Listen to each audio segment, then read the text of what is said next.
Like, share and subscribe for more videos. أعوذ بالله من الشيطان الرجيم بسم الله الرحمن الرحيم دین اور شریعت کا فرق، احکام شریعت معلوم کرنے کے ذرائع، فقہ، تصوف۔ اب تک ہم نے تم کو جو کچھ باتیں بتائی ہیں وہ سب دین کی باتیں تھیں۔ اب ہم محمد صلی اللہ علیہ وسلم کی شریعت کے متعلق تم سے کچھ بیان کریں گے، مگر سب سے پہلے تمہیں یہ سمجھ لینا چاہیے کہ شریعت کہتے کسے ہیں اور شریعت اور دین میں فرق کیا ہے۔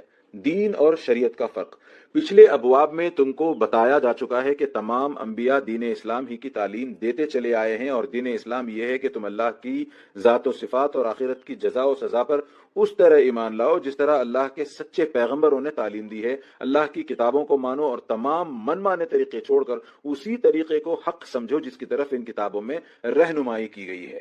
اللہ کے پیغمبروں کی اطاعت کرو اور سب کو چھوڑ کر انہی کی پیروی کرو۔ اللہ کی عبادت میں اللہ کے سوا کسی کو شریک نہ کرو۔ اسی ایمان اور عبادت کا نام دین ہے، اور یہ چیز تمام انبیاء کی تعلیمات میں مشترک ہے۔ اس کے بعد ایک دوسری چیز بھی ہے جس کو شریعت کہتے ہیں، یعنی عبادت کے طریقے، معاشرت کے اصول، باہمی تعلقات اور معاملات کے قوانین، حرام اور حلال، جائز اور ناجائز کے حدود وغیرہ۔ ان امور کے متعلق اللہ تعالیٰ نے ابتدا میں مختلف زمانوں میں اور مختلف قوموں کے حالات کے لحاظ کر کے اپنے پیغمبروں کے پاس مختلف شریعتیں بھیجی تاکہ ہر قوم کو الگ الگ شائستگی اور تہذیب و اخلاق کی تعلیم و تربیت دے کر ایک بڑے قانون کی پیروی کے لیے تیار کرتے رہیں۔ جب یہ کام مکمل ہو گیا تو اللہ نے محمد صلی اللہ علیہ وسلم کو وہ بڑا قانون دے کر بھیج دیا جس کی تمام دفعات تمام دنیا کے لیے ہیں۔ اب دین تو وہی ہے جو پچھلے انبیاء نے سکھایا تھا، مگر پرانی شریعتیں منسوخ کر دی گئی ہیں اور ان کی جگہ ایسی شریعت قائم کی گئی ہے جس میں تمام انسانوں کے لیے عبادت کے طریقے اور معاشرت کے اصول اور باہمی معاملات کے قانون اور حلال و حرام کے حدود یکساں ہیں۔ احکام شریعت معلوم کرنے کے ذرائع۔ شریعت محمدی صلی اللہ علیہ وسلم کے اصول اور احکام معلوم کرنے کے لیے ہمارے پاس دو ذریعے ہیں، ایک قرآن، دوسرے احادیث۔ قرآن مجید کے متعلق تو تم جانتے ہو کہ وہ اللہ کا کلام ہے اور اس کا ہر لفظ اللہ کی طرف سے ہے۔ رہی حدیث تو اس سے وہ روایت مراد ہیں جو رسول اکرم صلی اللہ علیہ وسلم سے ہم تک پہنچی ہیں۔ رسول اکرم صلی اللہ علیہ وسلم کی ساری زندگی قرآن کی تشریح تھی۔ نبی ہونے کے بعد سے 23 سال کی مدت تک آپ صلی اللہ علیہ وسلم ہر وقت تعلیم اور ہدایت میں مشغول رہے اور اپنی زبان اور اپنے عمل سے لوگوں کو بتاتے رہے کہ اللہ کی مرضی کے مطابق زندگی بسر کرنے کا طریقہ کیا ہے۔ اس زبردست زندگی میں صحابی مرد اور صحابیہ عورتیں اور خود نبی کریم صلی اللہ علیہ وسلم کے عزیز رشتہ دار اور آپ کی بیویاں سب کے سب آپ صلی اللہ علیہ وسلم کی ہر بات غور سے سنتے تھے، ہر کام پر نگاہ رکھتے تھے اور ہر معاملے میں جو ان کو پیش آتا تھا آپ صلی اللہ علیہ وسلم سے شریعت کا حکم دریافت کرتے تھے۔ کبھی آپ صلی اللہ علیہ وسلم فرماتے فلاں کام کرو اور فلاں کام نہ کرو، جو لوگ حاضر ہوتے وہ اس فرمان کو یاد کر لیتے تھے۔ اسی طرح کبھی آپ صلی اللہ علیہ وسلم کوئی کام کسی خاص طریقے پر کیا کرتے تھے، دیکھنے والے اس کو بھی یاد رکھتے تھے اور نہ دیکھنے والوں سے بیان کر دیتے تھے کہ آپ صلی اللہ علیہ وسلم نے فلاں کام فلاں طریقے پر کیا تھا۔ اسی طرح کبھی کوئی شخص آپ صلی اللہ علیہ وسلم کے سامنے کوئی کام کرتا تو آپ صلی اللہ علیہ وسلم یا تو اس پر خاموش رہتے یا پسندیدگی کا اظہار فرماتے یا منع فرماتے تھے۔ ان سب باتوں کو بھی محفوظ رکھتے تھے، یعنی ایسی جتنی باتیں صحابی مردوں اور صحابیہ عورتوں سے لوگوں نے سنی ان کو بعض نے حفظ و یاد کر لیا اور بعض نے لکھ لیا اور یہ بھی یاد کر لیا کہ یہ خبر ہم کو کس سے پہنچی ہے۔ پھر ان روایتوں کو رفتہ رفتہ کتابوں میں جمع کر لیا گیا۔ اس طرح حدیث کا ایک بڑا ذخیرہ فراہم ہو گیا جس میں خصوصیت کے ساتھ امام مالک اور امام بخاری اور امام مسلم اور امام ترمذی، امام ابو داؤد، امام نسائی اور امام ابن ماجہ کی کتابیں بہت مستند خیال کی جاتی ہیں۔ فقہ۔ قرآن اور حدیث کے احکام پر غور کر کے بعض بزرگان دین نے عام لوگوں کی آسانی کے لیے مفصل قوانین مرتب کر دیے ہیں جن کو فقہ کے نام سے موسوم کیا جاتا ہے۔ چونکہ ہر شخص قرآن کی تمام باریکیوں کو نہیں سمجھ سکتا، ہر شخص کے پاس حدیث کا ایسا علم ہے جو وہ خود شریعت کے احکام معلوم کر سکے، اس لیے جن بزرگان دین نے برسوں کی محنت اور غور و تحقیق کے بعد فقہ کو مرتب کیا ہے ان کے بارے احسان سے دنیا کے مسلمان کبھی سبکدوش نہیں ہو سکتے۔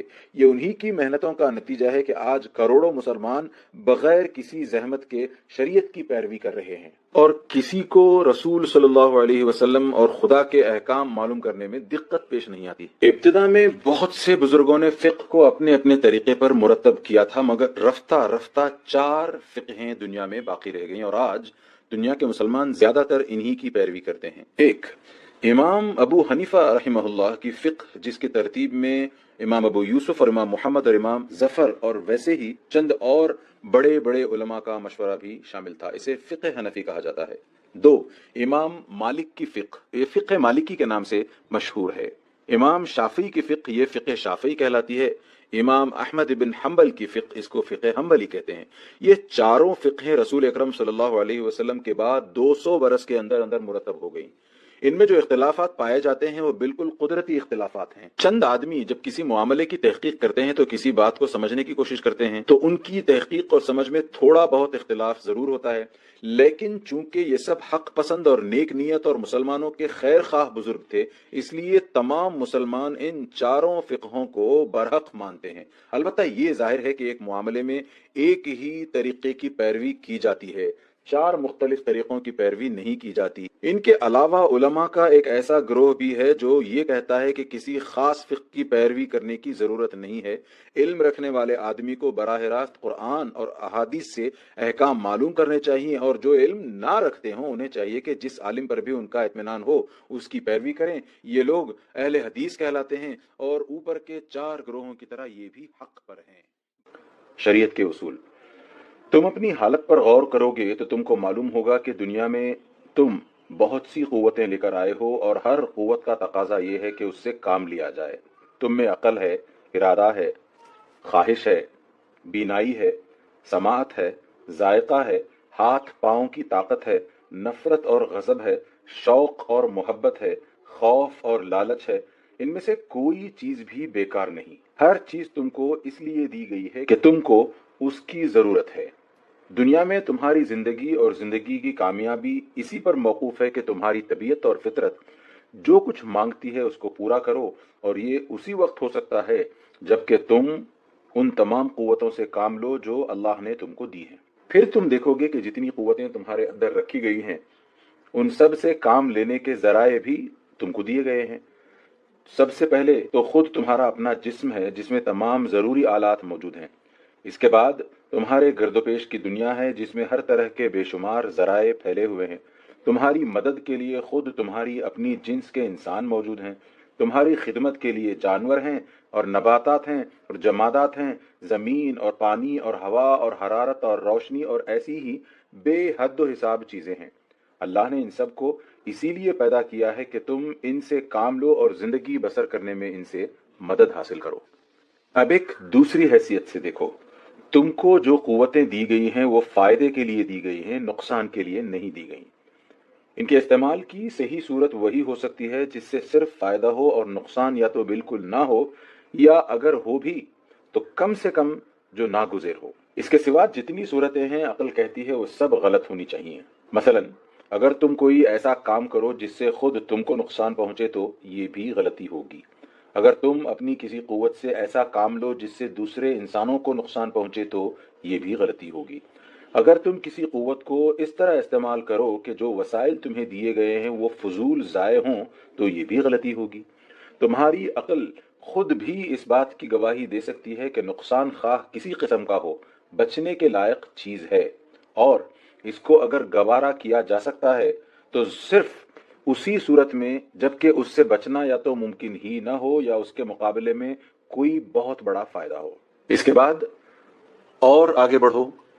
دنیا میں 2 قسم کے انسان پائے جاتے ہیں۔ ایک تو وہ جو قصداً اپنی بعض قوتوں کو اس طرح استعمال کرتے ہیں جن سے یا تو خود انہی کی بعض دوسری قوتوں کو نقصان پہنچتا ہے یا دوسرے انسانوں کو نقصان پہنچتا ہے، یا ان کے ہاتھوں وہ چیزیں فضول ضائع ہوتی ہیں جو محض فائدہ اٹھانے کے لیے ان کو دی گئی ہیں، نہ کہ ضائع کرنے کے لیے۔ دوسرے لوگ وہ ہیں جو قصداً تو ایسا نہیں کرتے مگر ناواقفیت کی وجہ سے ایسی غلطیاں ان سے ہو جاتی ہیں۔ پہلی قسم کے لوگ شریر ہیں اور ان کے لیے ایسے قانون اور ضابطے کی ضرورت ہے جو ان کو قابو میں رکھے، اور دوسری قسم کے لوگ ناواقف ہیں، ان کے لیے ایسے علم کی ضرورت ہے جس سے انہیں اپنی قوتوں کے استعمال کی صحیح صورت معلوم ہو جائے۔ اللہ نے جو شریعت اپنے پیغمبر صلی اللہ علیہ وسلم کے پاس بھیجی ہے وہ اسی ضرورت کو پورا کرتی ہے۔ وہ تمہاری کسی قوت کو ضائع نہیں کرنا چاہتی، نہ کسی خواہش کو مٹانا چاہتی ہے، نہ کسی جذبے کو فنا کرنا چاہتی ہے۔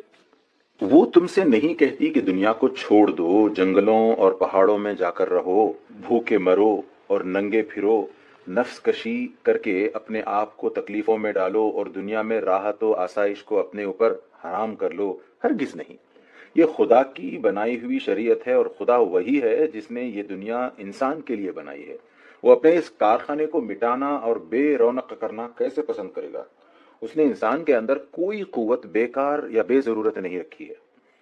نہ زمین و آسمان کی کوئی چیز اس لیے پیدا کی ہے کہ اس سے کوئی کام نہ لیا جائے۔ وہ تو خود یہ چاہتا ہے کہ دنیا کا یہ کارخانہ پوری رونق کے ساتھ چلے، ہر قوت سے انسان اپنا پورا کام لے، دنیا کی ہر چیز سے فائدہ اٹھائے اور ان تمام ذرائع کو استعمال کرے جو زمین و آسمان میں مہیا کیے گئے ہیں، مگر اس طرح کے جہالت یا شرارت سے نہ خود اپنا نقصان کرے نہ دوسروں کو نقصان پہنچائے۔ اللہ نے شریعت کے تمام ضابطے اسی غرض کے لیے بنائے ہیں۔ جتنی چیزیں انسان کے لیے نقصان دہ ہیں ان سب کو شریعت میں حرام کر دیا گیا ہے، اور جو چیزیں مفید ہیں ان کو حلال قرار دیا گیا ہے۔ جن کاموں سے انسان خود اپنا یا دوسروں کا نقصان کرتا ہے ان کو شریعت ممنوع ٹھہراتی ہے، اور ایسے کاموں کی اجازت دیتی ہے جو اس کے لیے فائدہ مند ہوں اور کسی کے لیے نقصان دہ نہ ہوں۔ اس کے تمام قوانین اس اصول پر مبنی ہیں کہ انسان کو دنیا میں تمام خواہشیں اور ضرورتیں پوری کرنے اور اپنے فائدے کے لیے ہر قسم کی کوشش کرنے کا حق ہے، مگر اس حق سے اس کو اس طرح فائدہ اٹھانا چاہیے کہ جہالت اور شرارت سے وہ دوسروں کے حقوق تلف نہ کرے، بلکہ جہاں تک ممکن ہو دوسروں کے لیے معاون اور مددگار ہو۔ پھر جن کاموں میں ایک پہلو فائدے کا اور دوسرا نقصان کا ہو ان میں شریعت کا اصول یہ ہے کہ ایک فائدے کے لیے چھوٹے نقصان کو قبول کیا جائے اور بڑے نقصان سے بچنے کے لیے چھوٹے فائدے کو چھوڑ دیا جائے۔ چونکہ ہر شخص ہر زمانے میں ہر چیز اور ہر کام کے متعلق یہ نہیں جانتا کہ اس میں کیا فائدہ اور کیا نقصان ہے، اس لیے اللہ نے جس کے علم سے ساری کائنات کا کوئی راز چھپا ہوا نہیں ہے، انسان کی پوری زندگی کے لیے ایک صحیح ضابطہ بنا دیا ہے۔ اس ضابطے کی بہت سی مصلحتیں اب سے صدیوں پہلے لوگوں کی سمجھ میں نہیں آتی تھیں، مگر اب علم کی ترقی نے ان پر سے پردہ اٹھا دیا ہے۔ بہت سی مصلحتوں کو اب بھی لوگ نہیں جانتے، مگر جتنا علم ترقی کرے گا وہ ظاہر ہوتی چلی جائیں گی۔ جو لوگ خود اپنے ناقص علم اور اپنی ناقص عقل پر بھروسہ رکھتے ہیں وہ صدیوں تک غلطیاں کرنے اور ٹھوکریں کھانے کے بعد آخر کار اسی شریعت کے کسی نہ کسی قاعدے کو اختیار کرنے پر مجبور ہوئے ہیں۔ مگر جن لوگوں نے اللہ کے رسول صلی اللہ علیہ وسلم پر بھروسہ کیا ہے وہ جہالت اور ناواقفیت کے نقصانات سے محفوظ ہیں، کیونکہ ان کو خواہ مصلحتوں کا علم ہو یا نہ ہو، وہ ہر حال میں محض رسول اللہ صلی اللہ علیہ وسلم کے اعتماد پر ایک ایسے قانون کی پابندی کرتے ہیں جو خالص اور صحیح علم کے مطابق بنایا گیا ہے۔